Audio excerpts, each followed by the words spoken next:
see all these beautiful faces here. Give yourselves a round of applause for getting here in this inclement weather. Thank you so much for being here for our first event of the year. I'm Aaron. I am the founder of CNAC. We were thinking about how we're going to approach this year's events and stuff, and it kind of made sense to have our guy do an event focused on wellness coming right off the holidays. I don't know about you guys, but I feel like I had 14 Saturdays for about 2 weeks at the end of December, and I have a thing or two to learn about all this as well. So a couple things before we get started. We're taking a little bit of a different approach to how we do events this year. Last year we did 15 events, and that is bonkers. That means 3 months that we had 2 events, and it's probably a little bit less on us, Emily and Brenda.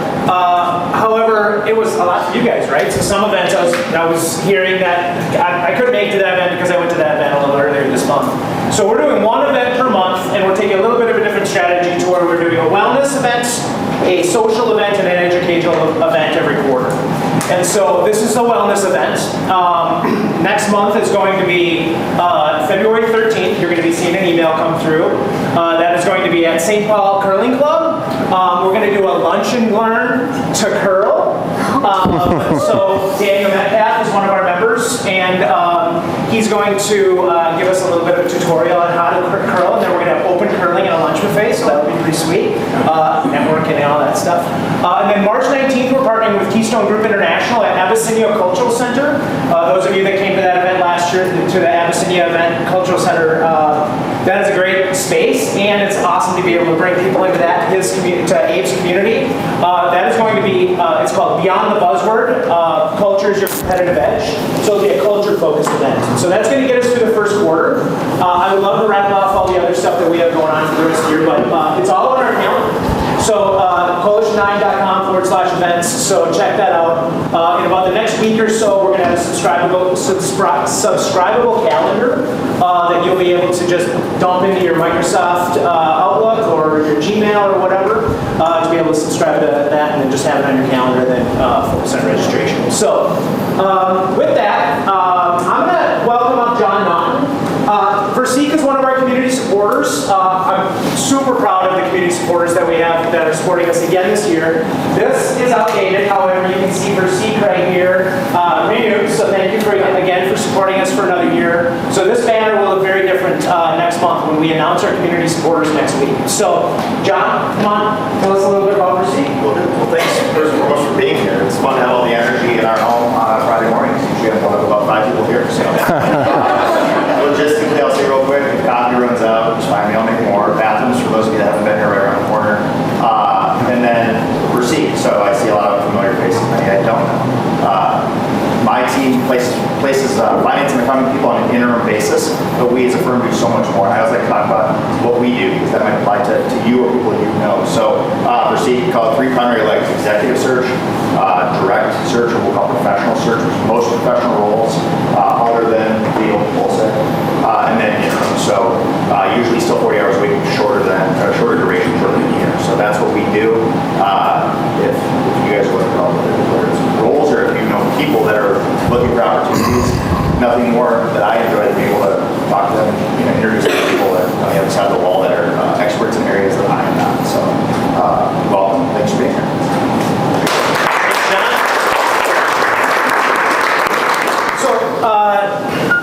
2023, Mike became a member, and I just got to know him a little bit, and we started talking about his past and stuff, which he'll introduce himself. But we just hit it off right away, and he believes in what we're doing. I believe in what he's doing, both from a wellness and EOS side of things.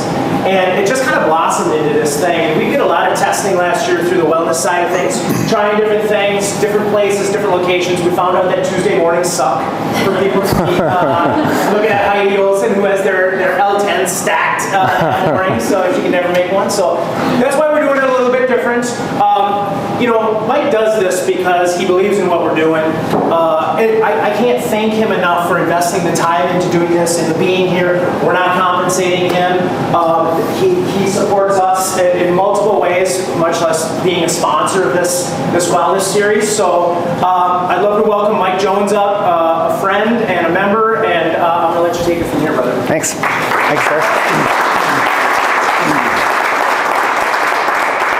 Hi, everybody. Can you hear me okay in the back? Awesome. Welcome. Happy New Year. It's good to see you all. A lot of familiar faces at this point. As Aaron mentioned, I've been a member of Coalition 9 since, I think, January of 23. It's been an awesome experience. I think we've got some visitors, so feel free to talk to me afterwards about Coalition 9. Welcome, everyone. We have a little less than an hour. These things tend to go cram all the way to the end, and then everyone has to leave. So I'm very committed for us to be done at 10:30. And with that being said, I'll stick around as long as anybody wants to talk about any of these topics. Wellness is a big topic, and bringing it all together can be seen as very difficult. So what I'm not going to do is do a deep dive into the tactics of one of the areas of wellness, because it's not really appropriate. Who came to the sleep lecture last time? That was really good. We had a renowned sleep expert. It was very detailed. It was crammed with content. That can be done with each topic. We're not doing that today. My point of today is, one, have fun and connect. Who's had fun so far? All right, we're on track. I think everyone has connected with someone so far. That is, I think, really what we're here for the most part, with our membership as Coalition 9 and these events. So that is one of my primary goals. This won't be me talking the whole time. We're actually going to do a little mini workshop, okay? So you'll connect with each other. Hopefully you'll be willing to get a little bit vulnerable. It'll go better if you are. It won't be too bad. You don't have to get too vulnerable, but try to get a little bit with the people at your table, okay? So we're going to connect with each other. I'm going to give you a framework for looking at your wellness. I hope, really, I want you to learn a couple things, but I hope that you can look at your wellness in a slightly different way. If I can get people to do that, this will be a successful hour that we spend together, okay?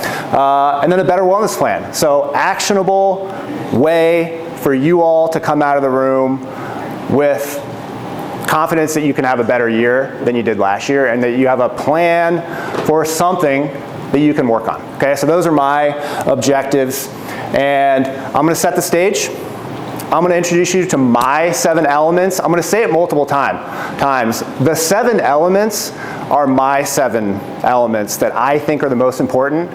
I'll say this multiple times, but take them, and then I want you to make them your own, because I'm an expert on wellness. I'm actually not. I'm an expert on my wellness, and I spend a lot of time making sure that I'm improving my wellness, reflecting on it, talking about it, learning about it. And that's another thing I would like you all to think is, you need to be an expert on your own wellness. And these 7 elements, if one doesn't resonate with you, replace it with something else, okay? And I'll talk about that multiple times. We'll do a goal setting exercise. We'll do it, I think it's structured so that it can be based on where you're at, meaning if you spent the past 2 weeks, raise your hand if you do like a detailed personal planning. Okay, about 50%. That is about what I expected. If you've done that, then you can take what you've worked on and do some refinement. If you've done nothing, then you can have one goal that you're going to establish, okay? So I think it'll work for all areas of the spectrum, and then we'll conclude with questions. Okay, so my background, how I came here. As Aaron mentioned, we got to know each other, and I brought up, I was like, hey, I came from the fitness industry. I'm an expert of my own wellness. I'm passionate about it. Would you be interested? I want to do some events. Would you be interested in doing wellness? I could do it on my own, but I love this group. That's how this whole thing started. It's been going pretty well. So we've got really good, as Aaron mentioned, we've refined it. We've got really good events coming up this year. mostly on Fridays, I think, so please come. They're gonna be awesome. I started, well, my way back is college athlete. I played lacrosse in college, infantry officer in the Marine Corps, so that's kind of like, I actually had to teach and train 18, 19, 20-year-olds to go into war, and we actually went into war 2 times. So it started there, really. And professionally, I got into the fitness industry and ran gyms for a decade. And so that's kind of where I came from. I've been giving talks like these since I started my first gym. In 2009, when I was 30, I'm 45 now. 2009, I was 30. I started giving talks, and I really was like, I have it all figured out in terms of exercise, nutrition. And it's funny, I actually looked back at my nutrition lecture from 2015, and things have changed. Things have been updated, but it's pretty good. But it's funny to think back, like I really was like, I had it all figured out. I do not feel that way anymore. But it's funny how that works when you're 30, right? I'm particularly passionate. This is a generally wellness-focused group, I would imagine. Our country and our world is increasingly not that way. So we're not in a good state as a country, as a overall community. We are leaders here, and my belief is the only way we can fix the health problem that our country has is by its leaders leading by example. So good on you all for taking that on yourselves. And remember, it's you, it's your family, and then you all are business leaders, it's your companies. You all can drive the effort at your companies. I'm looking at Heidi, because we know each other very well, and I know Heidi runs a company. How many people, 100 employees? Heidi, how many F-45 classes in a row? Or you did 1,000 F-45 classes, has a, sorry to pick on you, I think it's okay. Pick on you in a good way. Has a treadmill in her office. Like, it's just like, I would guess, maybe I'm wrong, but I would guess the people at All-in-One Accounting, on the average, have increased their wellness just based on Heidi's example. Do you think that's true? I think it's 100% true. That's how we fix the problem. So I think it's really important, not just for ourselves, okay? The human energy model. Thinking about how to prioritize your wellness is a tricky thing. Raise your hand if over the past 2 months, from a 1 to 10, 10 being best, raise your hand if you think you've been, with your own personal health and wellness, a 9 or a 10 in the past 2 months. Honest? 1, 2, 3. I would say I'm pretty high, but most years I have not been. So most honestly did not raise your hand. It's the holidays, of course, so the time of year is tricky. But even this room, which is a generally wellness-focused room, it's difficult to prioritize your wellness. Agreed? Head nods. It's very difficult. And so I like to think about, every time I do a talk, I like to think about better and better ways to drive home how you need to become and why it's important and beneficial to become a person who prioritizes their wellness. So I have the human energy model, which is something that I've been talking about for a while. And the way that works is, are there any scientists? Any scientists? All right, good. I can say whatever I want. Okay. So, raise your hand if you've heard like an influencer or a podcast person talk about like vibration and frequency of vibration, right? Okay.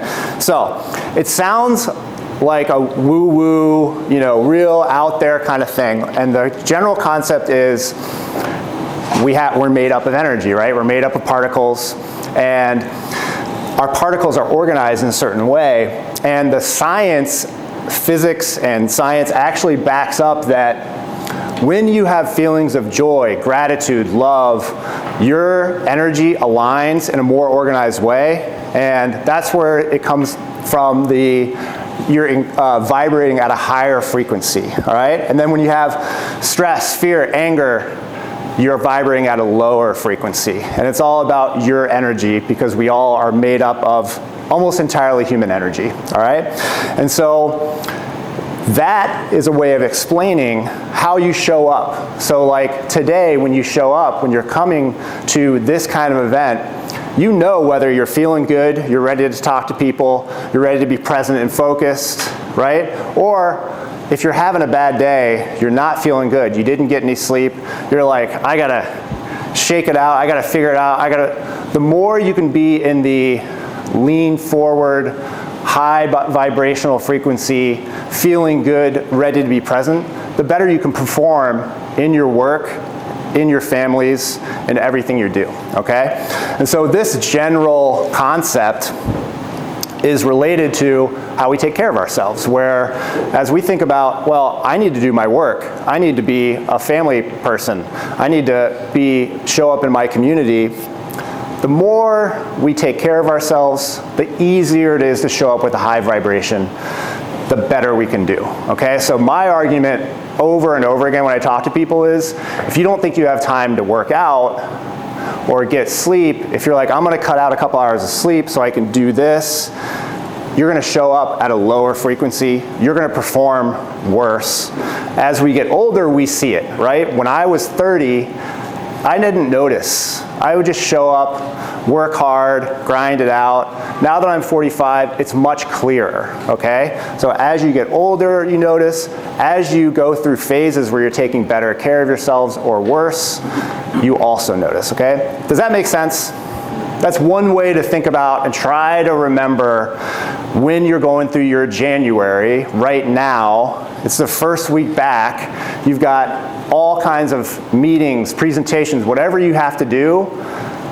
I don't have time to work out. I don't have time to get enough sleep. I don't have time to wind down at night because I have to do all these things. Well, remember, all the things you do to take care of yourselves will help you show up at a higher frequency and do better at work, okay? So that's just kind of setting the stage. You can let me know afterwards if that's a good analogy, a good way of thinking about it. I like it. Here's the 7 elements, okay? Remember, these are mine, all right? I've refined these over the years. I've added, I've taken away. When I do my personal, I'm gonna ask you all to rate yourselves. I often rate myself. I put money there as well, but this is wellness focused. So remember, these are my 7 elements, all right? Sleep. I'm not gonna get into the details of sleep. I've got an appendix slide at the end with my guidelines, but we all know sleep's important. How you get your sleep is going to affect things. Exercise. Do you exercise? Are you consistent? Have you prioritized it? There's a million ways to exercise. What works for you is what is most important today. Nutrition. Are you caring for yourselves with what you put into yourself? Hydration, supplements, food, quality, quantity. There's a whole series that could be done on nutrition. Relationships. Do you prioritize your relationships with the right people? Your partner, your children, your family, your company, your friends. Do you take the right amount of time to put energy into those relationships? How are they going for you? Purpose. Do you have a meaningful purpose? And some might ask, I was thinking about purpose specifically, why is this involved in wellness? Has anybody ever had a period of their life where they've had a lack of purpose professionally? Yes? Yes? Brittany, how did you feel on a daily basis when you were lacking purpose? Like poop. Like poop? Yeah. Yeah. Did you feel less intelligent? Yeah. Yeah, like brain fog came easier? Yeah, me too. I'm super unmotivated. Unmotivated, Yeah. feel like that snooze button, harder to work out, harder to do everything, right? Harder to get excited to go out and have fun probably, right? Yeah, so the purpose, having purpose drives a lot of your focus and makes you able to show up better, right? And so I was just thinking about that as related, where 10 years ago, that would have glazed over gone over my head. I would have been like, I don't know what you're talking about. But I experienced it when I stepped down from my company and I had a couple years of transition. I actually started a business, and it was the most successful business I've ever run. It was a COVID test business at the airport. It was open for 18 months, and it was the most money I've made in an 18-month period by far. Like, more than the previous 10 years. But I knew it was closing, and it was an easy business to run, and it was like 2 hours a day, and I swear to you, I felt like poop. I was like, I would show up, and I would meet with the person, and I couldn't even focus. I had bad meetings. I felt stupid. I felt like I was losing my edge. And then as I transitioned into something that I knew was a more long term, I'm like, oh, I'm smart again. I'm sharp. I get up at 5 a.m. The purpose one is a relatively new one, so I'm excited to have that in there. Spirituality, I didn't grow up as a particularly religious person, so if I were, I would be like, oh, your religion, that might be the thing I'm talking about, but it doesn't have to be religion. It is, what is your connection with a higher purpose? Period. That's it. So it can be whatever you want. And then mindfulness. Mindfulness is meditation, is a specific form of mindfulness. Raise your hand if you've tried meditating, but it just doesn't work for you. Perfect, no problem. Mindfulness doesn't have to be meditation. Mindfulness for me is jiu-jitsu. I've been doing jiu-jitsu for 7 years. It's a sport, but it's the most mindful thing I've ever done because it forces me to be hyper-focused. Going for walks without listening to things, or listening to music, but going for walks in nature, like, that's mindfulness. Reading for me is mindfulness because just reading and not being distracted. So I mean, training yourself to be focused is broad. So that can be anything. It doesn't have to be meditation. That's just one tactic, okay? There we go. So that, if you think about these, they're like, you're working on all of them all the time. You're focusing on improving some things right now. If you can improve one while the others stay the same, you can show it better, okay? And then here's kind of the opposite of those. Bad sleep habits, inconsistent, staying up to watch Notre Dame football. Which is, you should definitely do that. Sedentary lifestyle, not moving, right? Instead of exercise, just sitting around, not moving, you're lowering each time. Unhealthy eating, toxic relationships, lack of direction, disconnection from beliefs, constant distraction, all those things are going to take away. A lot of it is a lot of work to be forward-leaning, right? And they all work together in many different ways. The opposite pulls away. Now, of course, like we talked about, staying up, there's definitely things that are worth staying up late, chilling out, all those things. I'm not a teetotaler or a do everything 100% person. I'm a very balanced person, but I want you to think in this way, and I think it's helpful to think in this way, from increasing our vibration and decreasing our vibration, okay? Okay, so I did a good job planning this slide deck and from timing, because I could have very easily made it like another half hour of talking, and then I'd be like, oh, fuck. What am I going to do? We've all done that before. Okay, here's what I want you to do. I want you to, by yourself, I want you to rate yourself a score of 1 to 10 on each of these 7. And I want you to take like 3 minutes. So don't overthink it. If you've done this kind of thing before, you might have a point of reference for where you are relative to where you've been. But if you haven't done this before, don't overthink it. Literally, like, how is your sleep overall, 1 to 10? Spend 10 seconds on each one. Please go. Okay. If you need to keep going, keep going. But I'll keep us moving because it looks like everyone listened to me. Good job. You did a good job. Because this is the kind of thing, what I'll forecast is, how do you make this part of your personal planning process? I do this quarterly. I do this with my partner, and we rate ourselves. And the first time we did it, there was a lot of discussion. We're like, wait a minute. How's my spirituality right now? How was it a year ago? And then you get you can spin your wheels. The first time you just do it, and then the next time it gets better because you have points of reference, okay? So You did it fast this time, take your number. If you keep doing this, each time you do it, it'll actually get better and it'll show you a lot more about yourselves each time you do it, okay? Okay, now I want you to look at your numbers, and this is not very complicated. Some are gonna be high, like I'll tell you mine. I did it real quick. Sleep 8, exercise 9. I'm crushing it on exercise lately. I'm very proud of that. Nutrition 8, relationship 8, purpose 8, spirituality 6, mindfulness 7. So spirituality, I haven't been connecting, like I haven't been going to church consistently, and I want to. I don't think I've been talking about that topic with my family. So that's my lowest one. Mindfulness is 7 because I'm a regular meditator and I've been allowing it to fall off. So look at yours. Whatever's the lowest, or whatever attracts your brain the most, just highlight it. That's what we're going to focus on, okay? And you can pick 2 if you want, but really for this exercise, we're going to pick 1 that is an area you want to get better, okay? So go ahead and just take a few seconds, and I would ask you to actually like circle so that you don't cheat. It's okay if you change it as we're talking, but just circle it. So that's what we're going to focus on, okay? All right, so let's do a little bit of goal setting and planning. So you're going to do this on your own, okay? And then we're going to do it, we're going to share at our tables to refine, okay? And so first is look at that one area. For me, it's spirituality.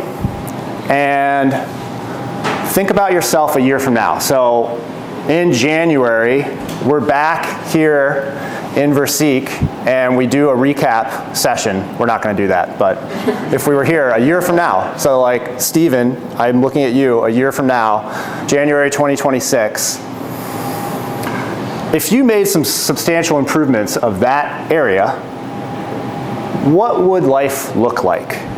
How would things be with your family? What would work be like? What would your day-to-day be like? Try to just do just a brief journaling, write a short paragraph to describe in as detailed a way as you can of what things look like as it relates to that one area that you highlighted that you want to get better at. Just spend about 90 seconds journaling. Okay, so with that in mind, we're looking 1 year ahead. What's a goal that you can put down on paper that you can measure against over the course of the year? Okay? I like to use SMART goals: specific, measurable, attainable, realistic, timely. It doesn't need to be like, I'm doing spirituality, so I'm gonna have to come up with what a good goal is for that right now. You don't need to get hung up on it being like the most smart of SMART goals, but what's a goal? A year from now, when we're here, that you can measure against and know whether you completed it or not, okay? So go ahead and spend 60, 90 seconds thinking about what that goal can be. Okay, here's where I want you all to work together. Let's spend like 3 minutes. I like Aaron's slow clap thing, so when we're done, I'm gonna do the slow clap. We'll finish with a slow clap. Spend 3 to 5 talking with your group. If you're not open, if you don't want to share, you don't need to share your goal. That's totally no pressure. But assuming some of you are willing to share your goal, please share your goal within the group. And you group members, I think you all probably all understand the concept of the SMART goal. Just ask, how can we make this better? Can we make this actionable? Can we make this something that is actually measurable? A little bit of discussion to help each other refine your goal, okay? 3 to 5 minutes. Go. All right, good work, everyone. Hey, that worked. Aaron, that works. I thought it wasn't going to work at first, but then it worked. Okay, so let's have a few brave people share their goal. Who wants to share the goal that they came up with? Anybody? Anybody? All right, in the back. Yeah. James Olson, West Iowa. Mine's sleep. I don't sleep a whole lot. Part of it is kids, part of it's been family illness, dealing with the kids, and then part of it's just not getting to work at time in manner because I'm sleep deprived and I have brain fog and I sit there and think about things. So trying to get to bed 10:30 to 11 rather than 12:30 to 1. 6 to 7 hours rather than 5 to 6 hours. Those kind of things. Awesome. So what's the goal? The goal is to have consistent bedtime. Consistent bedtime? Perfect. That's good. Awesome. Thanks. Thanks, James. Sally? I'll go. Yeah. It's a little more risky because it's not sleep, it's drinking. Drinking? Yeah. That's awesome. But I got the move, so I signed up one. I read your article on your journey with alcohol. Oh, good. Right? And we're just very social, right? And so you go up, you're having 2 beers, making dinner, and you have a glass of wine. Before it, you know it, you've had enough the week, and you've had like 10 cocktails, right? And you're not over drinking really, but you've had 10 cocktails. Do you really need that? So for me, it's just I'm setting a goal for a week. And if I'm doing something at work, it's a max of 2. So if I'm out with clients, if I'm out with my team, it's a max of 2. So that's 2 of my 4 a week. And then it will be track it super easily. So I think it's going to be really easy for me to see if I'm getting the goal or not. Beautiful. And I Thanks. sleep better. I know. Yeah. Thanks for sharing. Yeah, for sure. Anybody else want to share? Maybe 1 or 2 more? Yes. Hi, I'm Jessica. Mine relates to the mindfulness goal. I used to be religious about walking around Lake Harriet multiple times a week, and after having my daughter and like my ownership over my own time being kind of out the window, I have not been going outside that much, and definitely she has not been going outside that much. So my goal to be outside in nature more for myself and for her is to find 1 day a week that we are outside together for an hour or more, which in Minnesota winter is legit. So it's like a low bar to me, but half of it is the logistics of what outerwear are we wearing, like how do I get her in her car seat. So that's my goal. Beautiful. Thank you. That's a massive effort. That's a big effort. It's hard.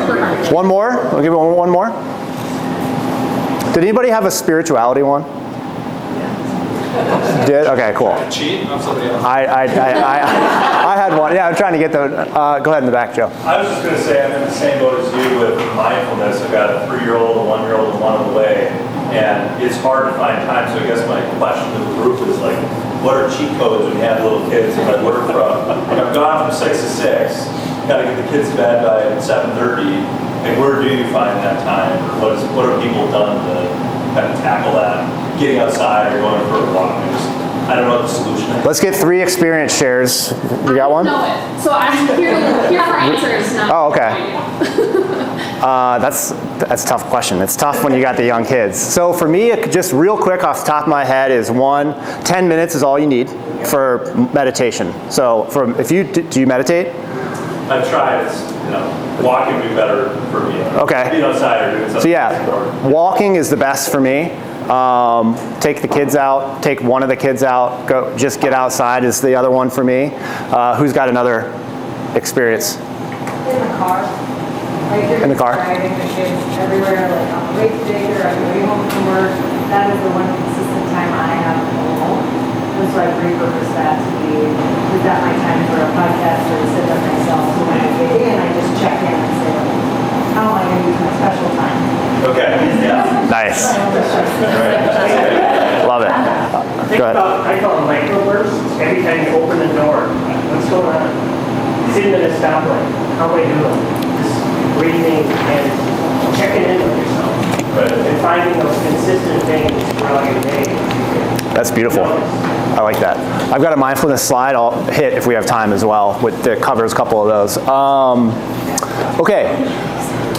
I want to go back to the group to bring it down to 90-day or 1 month, and what's your weekly measurable, okay? And so Aaron, can you tell us what your 1 year goal, monthly goal is, and weekly measurable is? Yeah, so I was telling Mike, I scored 3 on spirituality. So I was brought up Catholic, but that didn't go so hot. And so I kind of went through this period of time, like a healthy 25 years of being atheist. And I kind of, about 5 years ago, I'm just on the spiritual journey. So I don't really have an answer. I don't have a faith that I believe in. So I'm just kind of on this journey, but I've never really structured it anyway. And I've been really quiet about that, doing what I do. I don't want to be open about that. But now, heading into this year, I'm going to give a few less fucks. So I am actually setting a goal around spirituality this year, and I have it actually documented at home. So my goal is to set time every single week, so 45 minutes a week, exploring different faiths. And then I'm breaking it down by faith by month. And so this month is pagan. So I'm exploring the pagan religion. I'm just learning, I'm being curious, I'm cranking up my insatiable curiosity. I'm not saying that I have all the answers or anything like that. I have gone beyond the atheism realm, and so now I'm just into what I would probably call agnostic, and just trying to figure shit out. And so I'm breaking that down, so if you're looking at it from the year, I just want to feel better about where I sit next year at this time than I do right now. By then taking it by month, by looking at different faiths every month, one per month, and then breaking it down by week where I'm spending that time, 45 minutes, just in an exploration mode. So. Beautiful, thank you. Thanks for sharing. Thanks for, I know that can be a little, okay, so goal, know more about religions. Know more. Just keeping it. That's the annual goal. Very smart. That's okay. I had thought about it. Yeah. Like I did dive into when I was doing my planning sessions at home.